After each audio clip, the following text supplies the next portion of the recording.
ಕೇರಳದ ಯುವಕನೋರ್ವ ಕಾರನ್ನು ಅಡ್ಡಾದಿಡ್ಡಿಯಾಗಿ ಚಲಾಯಿಸಿದ ಘಟನೆ ಉಡುಪಿಯಲ್ಲಿ ನಡೆದಿದ್ದು, ಆರೋಪಿಯನ್ನು ಇದೀಗ ಪೊಲೀಸರು ಅರೆಸ್ಟ್ ಮಾಡಿದ್ದಾರೆ.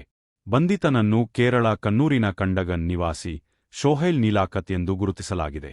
ಚಾಲಕ ಸೋಮವಾರ ಬೆಳಿಗ್ಗೆ 10 ಗಂಟೆಯ ವೇಳೆಗೆ ಉಡುಪಿ ಕಡೆಯಿಂದ ಹಿರಿಯಡ್ಕ ಕಡೆಗೆ ಸಂಪೂರ್ಣ ಟಿಂಟ್ ಹೊಂದಿದ್ದ ಕಾರನ್ನು ಅಜಾಗರೂಕತೆಯಿಂದ ಕರ್ಕಶ ಶಬ್ದ ಮಾಡಿಕೊಂಡು ಇತರೆ ಪ್ರಯಾಣಿಕರಿಗೆ ತೊಂದರೆ ಆಗುವಂತೆ ಚಲಾಯಿಸಿಕೊಂಡು ಹೋಗಿದ್ದಾನೆ.